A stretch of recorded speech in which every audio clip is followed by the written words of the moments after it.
Hello hello. Yes sir. Okay.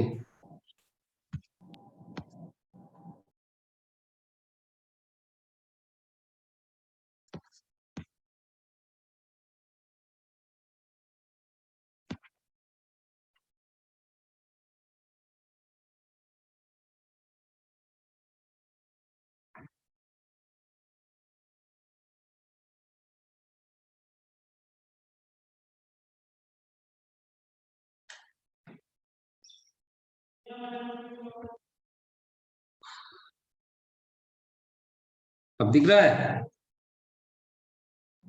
Yes sir. Okay. तो जैसे कि मैं बोल रहा था कि ये जो इंजीनियरिंग मटेरियल साइंस को समझने के लिए हमें कुछ बेसिक थ्योरी जानना जरूरी है। ठीक है।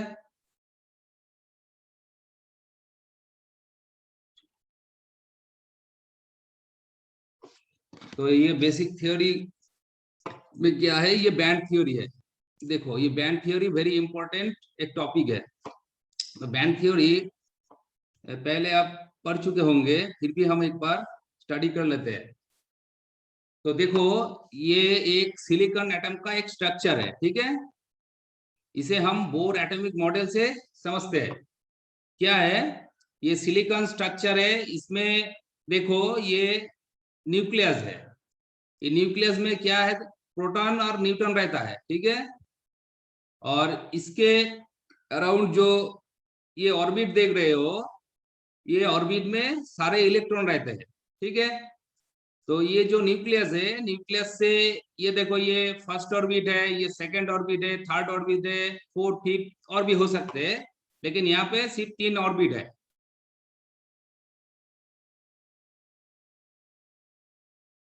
ठीक है, यहाँ पे सिर्फ 3 ऑर्बिट है। तो क्या है, ये जो इलेक्ट्रॉन इस ऑर्बिट में रिवॉल्व कर रहा है, मतलब घूम रहा है, इसका जो एनर्जी होता है वो एक ऑर्बिट के लिए फिक्स्ड होता है।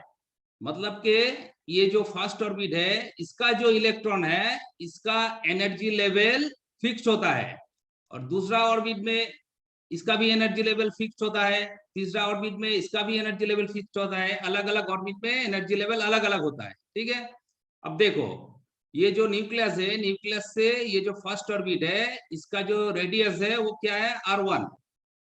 सेकेंड ऑर्बिट का रेडियस हमने क्या लिया, r2, और थर्ड ऑर्बिट का रेडियस क्या है, r3। मतलब के देखो ये r1 से r2 बड़ा है, r2 से r3 बड़ा है। मतलब कि ये जो थर्ड ऑर्बिट है, ये न्यूक्लियस से सबसे दूर है। ठीक है, न्यूक्लियस के पास वाला जो ऑर्बिट है, मतलब कि ये फर्स्ट ऑर्बिट है, इसका जो एनर्जी लेवल होगा वो सबसे कम होगा। क्लियर? उसके बाद दूसरा बैंड में, मतलब कि दूसरा जो ऑर्बिट है, इसका जो एनर्जी लेवल है वो फर्स्ट ऑर्बिट से ज्यादा होगा। और ये तीसरा जो ऑर्बिट है, थर्ड ऑर्बिट, इसका जो एनर्जी लेवल है वो इनसे भी ज्यादा होगा। मतलब ये रेडियस जितना बड़ा होगा उतना ही उसका, उस ऑर्बिट का एनर्जी लेवल क्या होगा, ज्यादा होगा। Clear? Hello? Yes sir. Yes sir. Okay okay, ठीक है। अब देखो ये जो R1 और R2 के बीच में जो गैप है, यहाँ पर कोई इलेक्ट्रॉन नहीं रह सकता। इसको क्या कहते हैं, हम इसको कहते हैं फॉरबिडन गैप। ठीक है, इसको कहते हैं फॉरबिडन गैप। अब देखो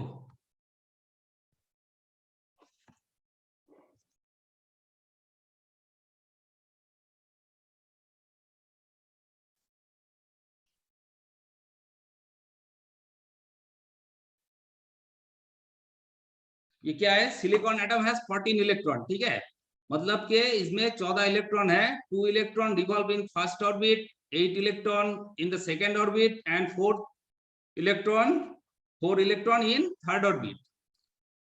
अब देखो यहाँ पर एक डायग्राम बना हुआ है, ये है एनर्जी लेवल डायग्राम। इसे कहते हैं एनर्जी लेवल डायग्राम। मतलब कि हर ऑर्बिट में इलेक्ट्रॉन रहता है ना, तो हर ऑर्बिट का एक एनर्जी लेवल होता है, मैंने अभी बोला है।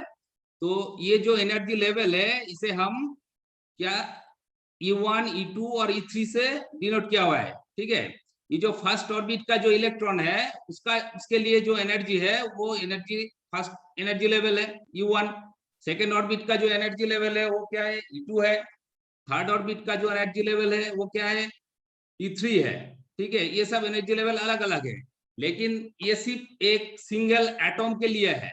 ये जो एनर्जी डायग्राम आप देख रहे हो, ये सिंगल एटॉम के लिए है। लेकिन क्या होता है, सॉलिड में तो सिंगल एटम नहीं रहता, बहुत सारा एटम रहता है। तो एक एटम के नेबर जो दूसरा एटम रहता है, वो एटम एक दूसरे को क्या करता है, इन्फ्लुएंस करता है। कैसे? देखो हर एटम में तो प्रोटॉन होगा, न्यूट्रॉन होगा, इलेक्ट्रॉन होगा। ठीक है, तो हर इलेक्ट्रॉन दूसरे इलेक्ट्रॉन को रिपेल कर सकता है, प्रोटॉन इलेक्ट्रॉन को अट्रैक्ट कर सकता है। इसलिए क्या होता है, वो जो पास वाला जो और भी सारे एटम होता है, उसका जो इलेक्ट्रॉन है, प्रोटॉन है, वो एक दूसरे को इन्फ्लुएंस करता है।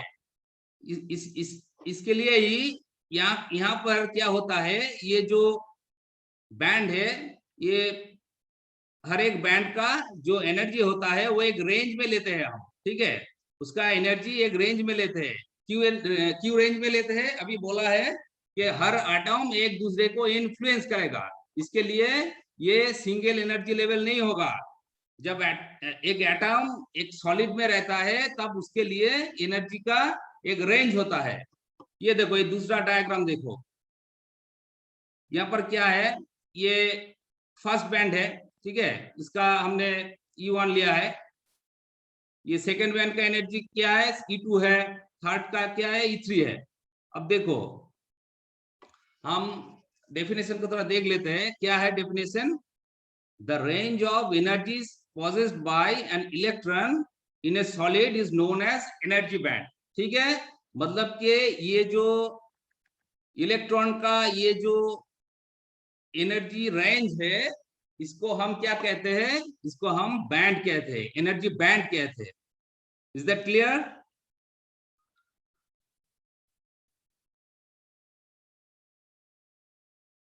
Yes sir.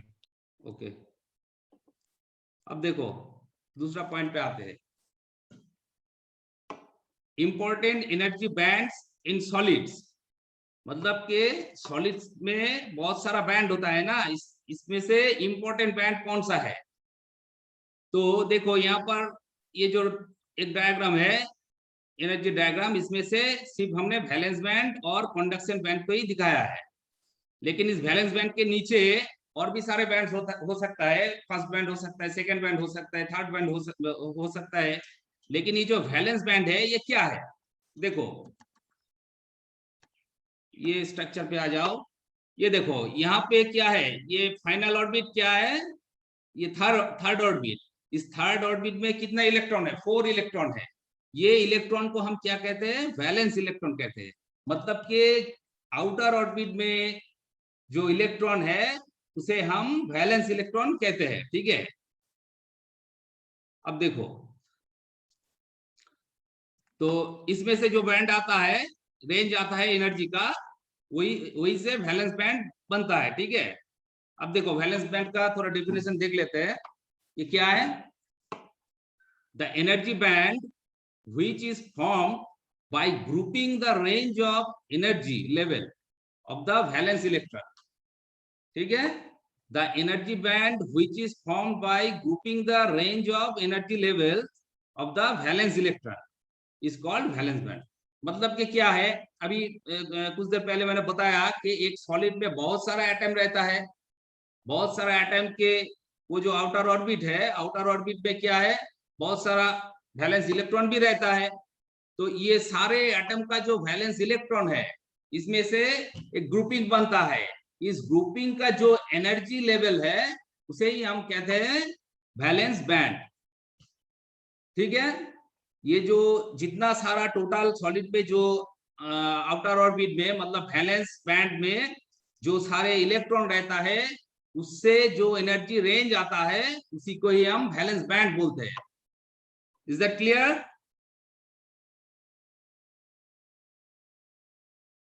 Yes sir. Okay, अब दूसरा पॉइंट पे आ जाओ। देखो यहाँ पर क्या है, ये valence band is present below the conduction band. ठीक है, देखो कंडक्शन बैंड के नीचे ये वैलेंस बैंड है, क्योंकि कंडक्शन बैंड वैलेंस बैंड के ऊपर है। वैलेंस बैंड का जो एनर्जी लेवल है वो कंडक्शन बैंड से कम होगा। ठीक है, मतलब कि पिछले वाले इमेज में जाओ, देखो ये जो सारा ऑर्बिट है, ये जो सारा बैंड है, ये क्या है, ये फर्स्ट ऑर्बिट का है, ये सेकंड ऑर्बिट का है, ये थर्ड ऑर्बिट का है। मतलब जो न्यूक्लियस के सबसे पास होगा उसका एनर्जी लेवल कम होगा, और जो जितना दूर होगा उसका एनर्जी लेवल ज्यादा होगा। तो वैलेंस बैंड के ऊपर जो बैंड है वो कंडक्शन बैंड है, इसलिए उसका एनर्जी लेवल वैलेंस बैंड से कंडक्शन बैंड का एनर्जी लेवल ज्यादा होगा, इसलिए ये ऊपर रहता है, ये नीचे रहता है। ठीक है, तो वही कहते हैं यहाँ पर valence band is present below the conduction band. Okay, अब तीसरा पॉइंट पे आते हैं। देखो electrons in valence band have lower energy than the electrons in conduction band. अभी तो बोला कि इलेक्ट्रॉन वैलेंस बैंड का जो इलेक्ट्रॉन होगा उसका जो एनर्जी लेवल है वो कंडक्शन बैंड के इलेक्ट्रॉन का एनर्जी लेवल से लोअर होगा। ठीक है, अब चौथा पॉइंट पे आते हैं। देखो ये क्या है, the electrons present in the valence band are loosely bound to the nucleus of atom. मतलब कि ये जो वैलेंस बैंड का जो इलेक्ट्रॉन होता है, ये क्या होता है, ये न्यूक्लियस से लूजली बॉन्ड होता है, क्योंकि इसका जो रेडियस देखो, ये थर्ड ऑर्बिट, ये तो वैलेंस बैंड होना हुआ है ना, तो इसका जो रेडियस है वो r3 है, मतलब न्यूक्लियस से ये सबसे दूर है। इसलिए ये न्यूक्लियस से क्या होगा, इसका अटैचमेंट बहुत कम होगा, ठीक है। और ये जो फर्स्ट ऑर्बिट है इसका न्यूक्लियस से अटैचमेंट बहुत ज्यादा होगा, मतलब कि इसका न्यूक्लियस से बाउंडिंग बहुत टाइट होगा, ठीक है।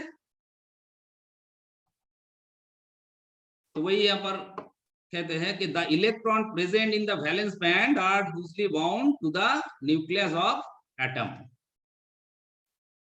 क्लियर? अब आते हैं यस सर। कंडक्शन बैंड पे। देखो ये सबसे ऊपर का जो बैंड है इसे हम कंडक्शन बैंड कहते हैं। ये बैंड कैसे बनता है? देखो अगर हम किसी भी इलेक्ट्रॉन को, ये देखो, ये फर्स्ट ऑर्बिट का इलेक्ट्रॉन सेकंड ऑर्बिट में जा सकता है, थर्ड ऑर्बिट का इलेक्ट्रॉन भी सेकंड ऑर्बिट का इलेक्ट्रॉन भी थर्ड ऑर्बिट में शिफ्ट कर सकता है, और थर्ड ऑर्बिट का इलेक्ट्रॉन भी सेकंड ऑर्बिट में शिफ्ट कर सकता है। ये कैसे होता है? अगर हम बाहर से कोई एक्सटर्नल एनर्जी अप्लाई करेंगे तब क्या होगा, ये जो इलेक्ट्रॉन है ये थर्ड ऑर्बिट में शिफ्ट हो जाएगा। मतलब देखो ये सेकेंड ऑर्बिट का जो इलेक्ट्रॉन है इसको थर्ड ऑर्बिट में जाने के लिए क्या होगा, इसको एक्सटर्नल एनर्जी सप्लाई करना पड़ेगा, क्योंकि इस बैंड से ज्यादा एनर्जी इस बैंड का है। मतलब कि थर्ड ऑर्बिट का जो एनर्जी लेवल है वो सेकेंड ऑर्बिट से ज्यादा है। तो फिर इस इलेक्ट्रॉन को अगर इस बैंड में लाना है तो एक्सटर्नल एनर्जी हमें सप्लाई करना पड़ेगा, जैसे कि हीट एनर्जी हो, लाइट एनर्जी हो। इस एनर्जी से क्या होता है, इसका एनर्जी बढ़ जाएगा और फिर इस बैंड में आ जाएगा, ठीक है। और उल्टा केस पे क्या देखते हैं कि ये थर्ड बैंड से भी वो इलेक्ट्रॉन सेकेंड बैंड में अगर शिफ्ट करता है तो वो क्या करेगा, वो जो एक्सटर्नल एनर्जी है वो रिलीज कर देगा, ठीक है, वो छोड़ देगा, वो इस एनर्जी को रिलीज कर देगा, इलेक्ट्रोमैग्नेटिक रेडिएशन के थ्रू वो छोड़ देगा, ठीक है। अब देखो वही बोला कि वैलेंस बैंड का जो इलेक्ट्रॉन है ये तो ये सबसे आउटर बैंड है, इसका जो इलेक्ट्रॉन है ये कंडक्शन बैंड में आ सकता है अगर हम इस पे एक्सटर्नल एनर्जी अगर सप्लाई करें, ठीक है। तो इस बैंड का जो इलेक्ट्रॉन है ये कंडक्शन बैंड में आ जाएगा। और कंडक्शन बैंड में सर अगर हाँ बोलो। बोल रहे हैं सर, वैलेंस बैंड जो है यानी कि जो वैलेंस इलेक्ट्रॉन से मतलब होता है ना सर, तो उसका तो एनर्जी सबसे ज्यादा रहता है, तो वैलेंस बैंड का एनर्जी को लो क्यों बताएं? नहीं नहीं, लोग इस बैंड से अगर कंडक्शन बैंड में, मतलब के बाहर वाला जो बैंड है उस बैंड में लाने के लिए तो इसको एनर्जी सप्लाई करना पड़ेगा, नहीं तो ये कंडक्शन बैंड में कैसे आएगा। कंडक्शन बैंड तो सबसे बाहर है कि नहीं, इस बैंड में ही तो फ्री इलेक्ट्रॉन रहता है। ये वैलेंस बैंड का जो इलेक्ट्रॉन है इसे अगर हम फ्री करना चाहे तो इसको तो एनर्जी देना पड़ेगा, नहीं तो कंडक्शन बैंड में कैसे आएगा। अभी तो हमने बोला कि जो बैंड न्यूक्लियस से सबसे ज्यादा है उसका एनर्जी लेवल सबसे कम होगा। अगर इस पिक्चर को देखे तो ये जो लास्ट वाला ऑर्बिट है इसका वैलेंस इलेक्ट्रॉन, ये जो लास्ट ऑर्बिट में जो 4 इलेक्ट्रॉन दिख रहा है ये वैलेंस इलेक्ट्रॉन, तो इस बैंड का एनर्जी लेवल सबसे ज्यादा होगा। लेकिन जो कंडक्शन बैंड है, कंडक्शन बैंड में इलेक्ट्रॉन आने के लिए तो उसे तो एनर्जी सप्लाई करना पड़ेगा ना, तो वैलेंस बैंड से कंडक्शन बैंड आने के लिए तो एनर्जी सप्लाई करना पड़ेगा, क्योंकि जब कंडक्शन बैंड में ये इलेक्ट्रॉन मूव करेगा तभी तो ये फ्री हो सकता है, ठीक है। Is that clear?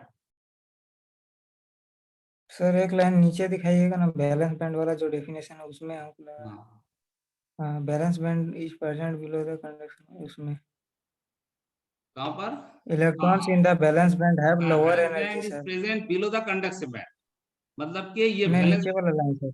सर नीचे वाला लाइन है, एक नीचे नीचे, हाँ, वाला electrons in the balance band have lower have energy, lower energy than electrons in the हाँ, कंडक्शन बैंड, कंडक्शन तो सर बैंड। Valence band. लेकिन उसमें जो सर्कल टाइप का जो है सर, हम्म, जिसमें इलेक्ट्रॉन्स उसमें है ऑर्बिट हम्म, में, तो हम्म। उसमें तो आउटर जो लेयर है उसका सबसे ज्यादा एनर्जी है सर। बैलेंस हाँ जो सबसे इलेक्ट्रॉन ज्यादा एनर्जी है, लेकिन यहाँ पर तो कंडक्शन बैंड नहीं है ना। यहाँ पर ये जो आउटर वाला जो बैंड है यही वैलेंस बैंड है, ठीक है। इसके ऊपर कंडक्शन बैंड रहता है। ये अभी तो मैंने ये डायग्राम दिखाया ना, ये देखो, ये फर्स्ट बैंड, सेकंड बैंड, ये थर्ड बैंड है, ठीक है। मतलब कि यहाँ पर ये इस एटम के लिए यही वैलेंस बैंड है, लेकिन इस पिक्चर को देखो, यहाँ पर क्या है, ये वैलेंस बैंड के ऊपर है ना, तो इसका एनर्जी लेवल इससे ज्यादा होगा ना। क्या यस कोई सर। कोई कोई प्रॉब्लम है क्या, समझ में नहीं आ रहा है?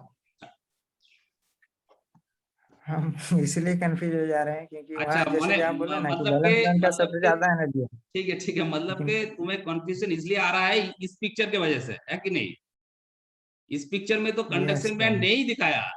यहाँ पर ये जो एटम है, ये एटम का ये जो लास्ट वाला जो ऑर्बिट है, ये वैलेंस ऑर्बिट है, वैलेंस बैंड है, ठीक है। इसके ऊपर जो ऊपर का जो बैंड है, यही तो कंडक्शन बैंड है।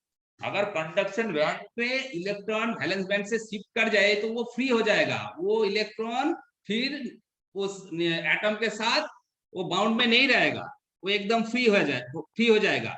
मतलब कि हमारा जो इलेक्ट्रिक करंट फ्लो करता है, उसके लिए रिस्पॉन्सिबल कौन रहता है, ये कंडक्शन बैंड का इलेक्ट्रॉन है, ठीक है। मतलब कि वो एकदम फ्री इलेक्ट्रॉन है। अब क्लियर है? ये सर थोड़ा बहुत, लेकिन उतना कंफ्यूज थोड़ा बहुत हो गया थे। क्यों, यहाँ पर तो कंफ्यूजन होने का कोई चांसेस ही नहीं है। अभी तो मैंने बोला कि ये जो वैलेंस बैंड है, ये लास्ट वाला ऑर्बिट का बैंड है, इसका ऊपर जो रहता है वो है कंडक्शन बैंड, ठीक है। तब मैंने क्या बोला, मैंने बोला कि ये जो न्यूक्लियस के सबसे पास जो बैंड होता है, उसका एनर्जी लेवल कम होता है।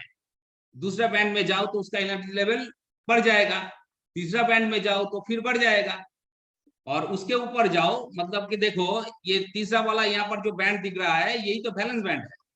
अगर इसके ऊपर हम जाए तो क्या होगा, ये वैलेंस बैंड के ऊपर कंडक्शन बैंड आ जाएगा। मतलब कि वैलेंस बैंड क्या है, न्यूक्लियस के पास है, कंडक्शन बैंड न्यूक्लियस के थोड़ा दूर है। तो वैलेंस बैंड का जो एनर्जी लेवल है वो कंडक्शन बैंड से कम होगा ना,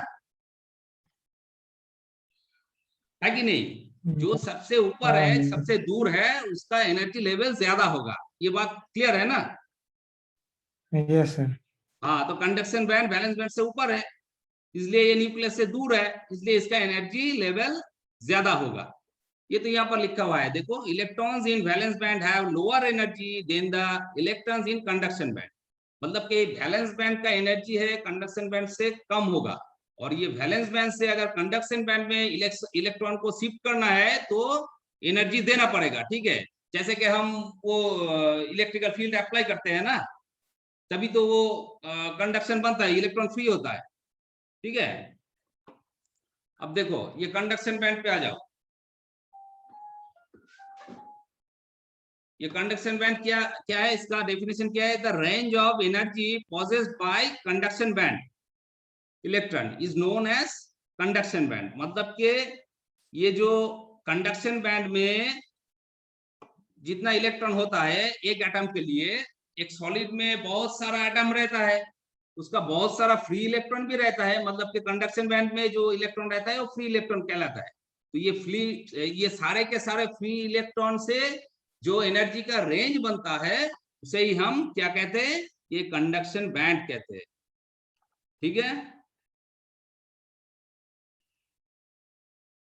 अब देखो, इसके इसके पॉइंट पे आते हैं, देखो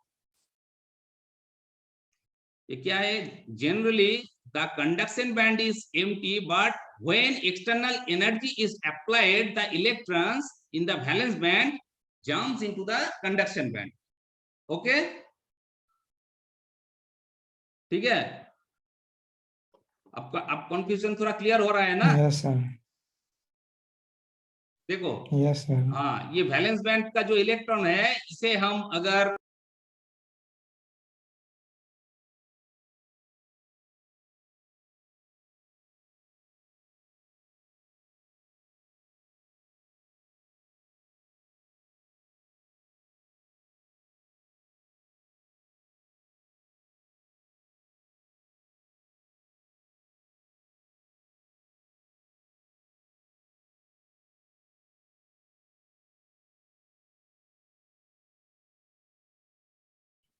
हेलो, एम आई ऑडिएबल? Yes sir. वो हाँ सर। फिर से नेटवर्क का इशू हो गया, ठीक है। स्क्रीन दिख रहा है? स्क्रीन दिख रहा है? नहीं, अभी नहीं आया। अभी आया है? आ गया सर। ओके, तो इस पॉइंट पे आते हैं। यहाँ पर क्या है कि generally the conduction band is empty, but when external energy is applied, the electrons in the valence band jumps into the conduction band. मतलब कि एक्सटर्नल एनर्जी अगर हम अप्लाई करें तो वैलेंस बैंड का जो इलेक्ट्रॉन है वो कंडक्शन बैंड में शिफ्ट हो जाएगा। ठीक है, अच्छा नेक्स्ट पॉइंट देखते हैं क्या है। Electrons in the conduction band have higher energy than the electrons in valence band. ठीक है, मतलब कि कंडक्शन बैंड का जो इलेक्ट्रॉन है उसका जो एनर्जी है वो वैलेंस बैंड से ज्यादा होगा। पहले तो मैंने बोल ही दिया। ठीक है, अब नेक्स्ट पॉइंट देखो, the conduction band electrons are not bound to the nucleus of the atom. जैसे कि मैंने अभी बोला है कि वैलेंस बैंड का इलेक्ट्रॉन जो होता है वो लूजली बाउंड होता है और जो फर्स्ट ऑर्बिट का जो इलेक्ट्रॉन है वो टाइटली बाउंड होता है। लेकिन ये जो कंडक्शन बैंड का इलेक्ट्रॉन होता है ये टोटली फ्री इलेक्ट्रॉन हो जाता है। जब वैलेंस बैंड से इलेक्ट्रॉन कंडक्शन बैंड में शिफ्ट करेगा तो उसका वो क्या होगा, वो फ्री इलेक्ट्रॉन बन जाएगा। Is that clear? Yes sir. Okay, अब देखो ये फॉरबिडन एनर्जी गैप और फॉरबिडन बैंड भी इसे कहते हैं, ये क्या है देखो। पहले वाले पिक्चर पे आ जाओ। देखो यहाँ पर क्या होता है, यहाँ पर दो बैंड है, वैलेंस बैंड है, कंडक्शन बैंड है। ठीक है, लेकिन इसका बीच जो गैप है, ये एनर्जी लेवल का जो गैप है, इस गैप को ही क्या कहते हैं, फॉरबिडन एनर्जी गैप कहते हैं और फॉरबिडन बैंड भी कहते हैं। ठीक है, अब इसका डेफिनेशन देख लेते हैं। देखो क्या है forbidden energy gap, the energy gap which is present between the valence band and conduction band by separating these two energy band is called as forbidden energy band. Is that clear?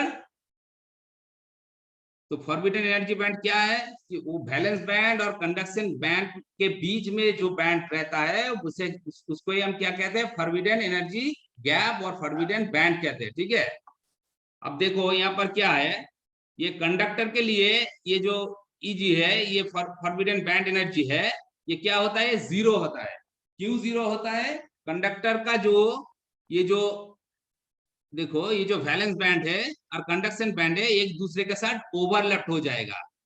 मैं एक दूसरे image दिखाता हूं। देखो देखो ये जो diagram है ये कंडक्टर का है। ठीक है, ये कंडक्टर का ये जो देख रहे हो यहां से यहां तक जो है ये कंडक्शन बैंड है और यहां से यहां तक जो है ये वैलेंस बैंड है।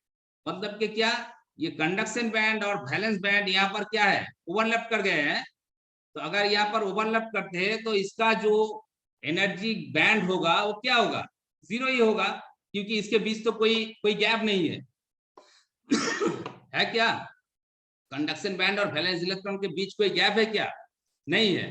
तो ये एक दूसरे के साथ ओवरलैप कर रहा है, इसलिए इसका जो फॉरबिडन बैंड होगा वो क्या होगा, जीरो होगा। ठीक है, अब देखते हैं ये जो बैंड है ये इंसुलेटर के ये बैंड बहुत ज्यादा होगा।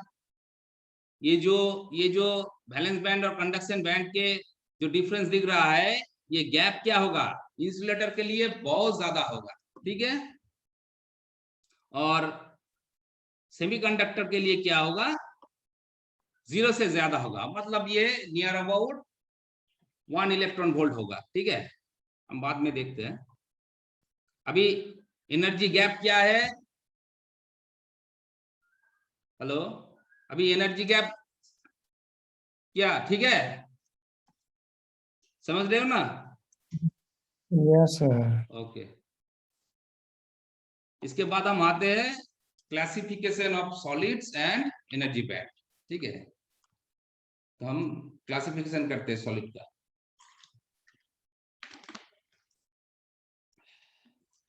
यहाँ पर देखो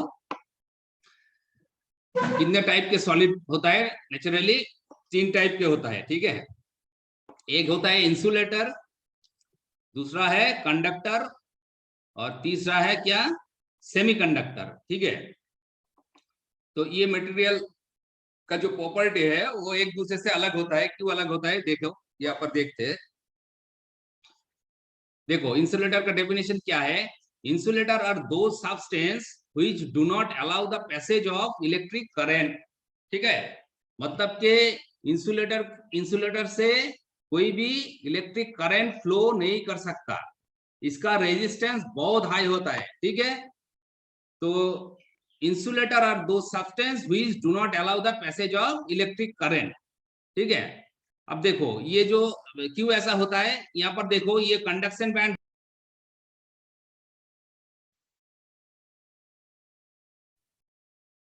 am I audible? हेलो,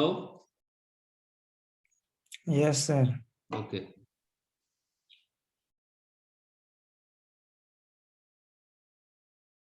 अब देखो, तो इस इंसुलेटर के लिए क्या है, ये कंडक्शन बैंड है, ये वैलेंस बैंड है, ठीक है। तो इंसुलेटर के लिए वैलेंस बैंड एकदम फुल रहेगा और कंडक्शन बैंड एकदम एम्प्टी रहेगा।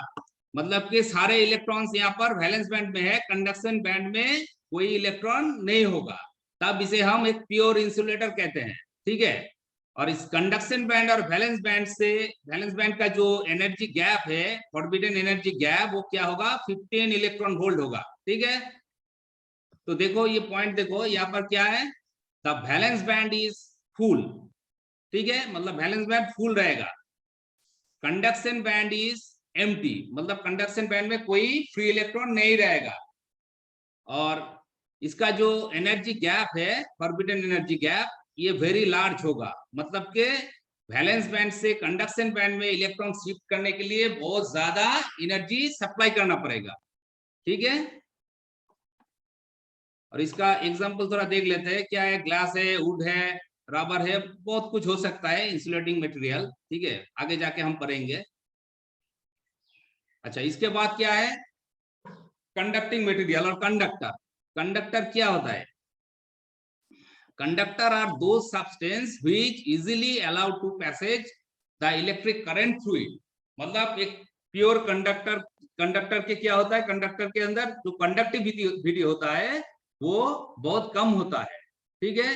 कंडक्टिविटी बहुत कम होता है, सॉरी कंडक्टिविटी बहुत ज्यादा होता है, रेजिस्टिविटी बहुत कम होता है एक प्योर कंडक्टर के लिए। तो क्या होगा, कंडक्टर के अंदर जो इलेक्ट्रिकल करंट है वो बहुत इजीली पास करेगा, ठीक है। अब जो इस डायग्राम को मैंने पहले ही बता दिए कि कंडक्शन बैंड और वैलेंस बैंड के बीच कोई एनर्जी गैप नहीं रहेगा, एक दूसरे के साथ ये ओवरलैप करेगा, ठीक है। मतलब कि इसका जो एनर्जी बैंड है वो क्या होगा, उसका वैल्यू 0 होगा, ठीक है। तो देखो यहाँ पर देखते हैं क्या है, the valence and conduction band overlap each other, ठीक है। और इसका जो एग्जांपल है, कॉपर है, एल्यूमिनियम है, सिल्वर है, बहुत सारे हैं। अच्छा, अब सेमीकंडक्टिंग मटेरियल और सेमीकंडक्टर। तो सेमीकंडक्टर क्या है, semiconductor are those substance whose electrical conductivity lies between conductor and insulator. मतलब कि इसका जो कंडक्टिविटी है वो कंडक्टर और इंसुलेटर के बीच में होता है, इसे हम क्या कहते हैं, सेमीकंडक्टर कहते हैं, ठीक है। तो यहाँ पर ये डायग्राम देख लो, यहाँ पर क्या है, एक कंडक्शन बैंड है, एक वैलेंस बैंड है। तो इसका जो वैलेंस बैंड है ये ऑलमोस्ट फुल रहेगा, ठीक है, ये ऑलमोस्ट, इसका वैलेंस बैंड ऑलमोस्ट फुल रहेगा। और ये जो कंडक्शन बैंड है इसका, इस बैंड ऑलमोस्ट एम्प्टी रहेगा, ठीक है। और इसके बीच का जो गैप है, एनर्जी बैंड, ये क्या है, ये नियर अबाउट 1 इलेक्ट्रॉन वोल्ट का होगा, मतलब ये बहुत ज्यादा नहीं होगा। इंसुलेटर में हमने देखा है उसका एनर्जी बैंड गैप जो है, एनर्जी लेवल क्या है, बहुत ज्यादा है। कंडक्शन बैंड और वैलेंस बैंड के बीच में जो फॉरबिडन एनर्जी गैप है वो इंसुलेटर के लिए बहुत ज्यादा होता है, सेमीकंडक्टर के लिए उससे थोड़ा कम होता है, मतलब कि 1 इलेक्ट्रॉन वोल्ट के अराउंड होता है। और कंडक्टर के लिए वो क्या होता है, एक दूसरे के साथ ओवरलैप करता है, मतलब कि वहां पर कोई फॉरबिडेन एनर्जी बैंड नहीं रहता, ठीक है। तो सेमीकंडक्टर मटेरियल का एग्जांपल क्या है, सिलिकॉन है, जर्मेनियम है, ऐसा ये सेमीकंडक्टर होता है। तो अभी आप समझ गए कि इंसुलेटर का ये जो वैलेंस बैंड कंडक्शन बैंड का जो फंडा है और कंडक्टर का क्या है, सेमीकंडक्टर का क्या है, ये समझ गए या कोई डाउट है यहाँ पर? हाँ सर समझिए। अच्छा ठीक है, चलो आगे चलते हैं। देखो यहाँ पर कुछ एग्जांपल लिया है। ये सबस्टेशन है, ये सब्सटेंस है, ये उसका नेचर है, ये रेजिस्टिविटी है। तो सब्सटेंस क्या है यहाँ पर, ये कॉपर लिया है। कॉपर क्या है, हम सभी जानते हैं कॉपर एक गुड कंडक्टर होता है। तो इसका जो रेजिस्टिविटी होता है वो बहुत कम होता है। कितना है इसका वैल्यू, 1.7 इंटू 10⁻⁻8 ओम मीटर, ठीक है। इसका जो रेजिस्टिविटी होता है 1.7 इंटू 10⁻⁻8 ओम मीटर। इसके बाद हम देखते हैं जर्मेनियम। तो जर्मेनियम क्या होता है, जर्मेनियम एक सेमीकंडक्टर होता है। इसका जो रेजिस्टिविटी होता है ये 0.6 ओम मीटर होता है। और इंसुलेटर मटेरियल के एग्जांपल लिया है यहाँ पर, क्या है, ग्लास। तो ग्लास का जो रेजिस्टिविटी होता है वो क्या है, 9 इंटू 10⁻11 ओम मीटर। मतलब कि यहाँ पर देख रहे हो कि इंसुलेटर का जो रेजिस्टिविटी है वो बहुत ज्यादा होता है। मतलब कि इंसुलेटर का जो बैलेंस बैंड है वो टोटली फिल्ड रहता है और कंडक्टेंस बैंड एम्प्टी रहता है, इसलिए इसका जो रेजिस्टिविटी होता है वो बहुत ज्यादा होता है, बहुत ज्यादा। इसके बाद क्या होता है, रेजिस्टेंस मटेरियल। रेजिस्टेंस मटेरियल मतलब क्या है, यहाँ पर लिया है नाइक्रोम। ये एक हाई रेजिस्टिव मटेरियल है, ठीक है। तो इसका जो रेजिस्टिविटी होगा वो क्या होगा, 10⁻⁻4 ohm metre. Is that clear? Yes sir. अब देखो यहाँ पर एक बात देखो, हम इससे पहले सेमीकंडक्टर के जो डेफिनेशन है वहां पर क्या देखा है, semiconductor are those substance whose electrical conductivity lies between conductor और इंसुलेटर। मतलब कंडक्टर और इंसुलेटर के बीच में इसका कंडक्टिविटी रहता है। तो अगर यही बात है तो इसे हम रेजिस्टेंस मटेरियल क्यों नहीं कहते, है कि नहीं। इसे तो हम रेजिस्टेंस मटेरियल भी कह सकते थे, क्योंकि इसका भी तो रेजिस्टिविटी और कंडक्टिविटी जो भी है वो एक कंडक्टर और इंसुलेटर के बीच में ही आता है। तो इसको हम रेजिस्टेंस मटेरियल क्यों नहीं कहते। देखो यहाँ पर क्लियरली देखो, ये जो कॉपर है ये कंडक्टर है, इसका जो रेजिस्टिविटी है ये 1.7 इंटू 10⁻⁻⁻ है। और जर्मेनियम का देखो 0.6 ओम मीटर है। और यहाँ पर नाइक्रोम का क्या है, 10⁻⁻4 ओम मीटर है। मतलब कि नाइक्रोम एक हाई रेजिस्टिव मटेरियल है, फिर भी इसका रेजिस्टिविटी जर्मेनियम से बहुत कम है, ठीक है। इसलिए इसको हम रेजिस्टेंस मटेरियल नहीं कह सकते। और सिर्फ रेजिस्टेंस वैल्यू के ऊपर डिपेंड नहीं करता, सेमीकंडक्टिंग मटेरियल की और भी कुछ प्रॉपर्टी होता है। तो वो प्रॉपर्टीज क्या है, जैसे कि हम जानते हैं कि उसका बाहर से एनर्जी सप्लाई करने से क्या होता है, वैलेंस बैंड का इलेक्ट्रॉन कंडक्शन बैंड में चला जाता है। मतलब कि रूम टेम्परेचर में, नॉर्मली रूम टेम्परेचर में क्या होता है, एक सेमीकंडक्टर के कुछ कंडक्टिविटी बढ़ जाता है, ठीक है। मतलब उसका रेजिस्टिविटी कम होता है। इंसुलेटर के लिए भी ये क्या होता है, इंसुलेटर देखो, इंसुलेटर के लिए भी इसका अगर हम टेम्परेचर को इंक्रीज करते हैं तो इसका जो वो वैलेंस बैंड का इलेक्ट्रॉन है वो कंडक्शन बैंड में कुछ इलेक्ट्रॉन शिफ्ट करेगा।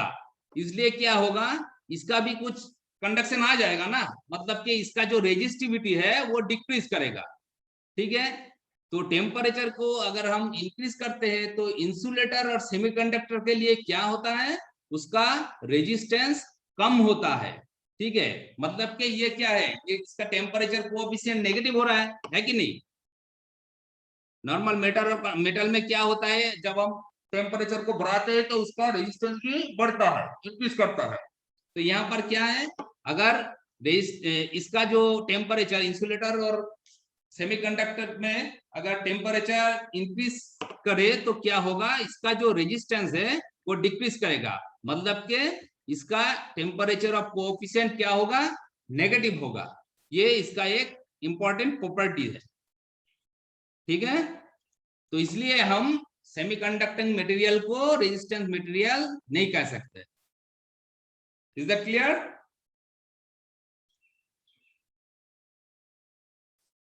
Is that clear? Yes sir. अच्छा, तो अभी किसी को कुछ पूछना है तो पूछो, otherwise I am ending my class. Google classroom में अपलोड कर दीजिएगा सर ये वाला डॉक्यूमेंट। हाँ, वो लिंक हम भेज देंगे, ठीक है। अच्छा, शेयर कौन है? शेयर है अभी? थर्ड ईयर हाँ सर। का? आ- हेलो।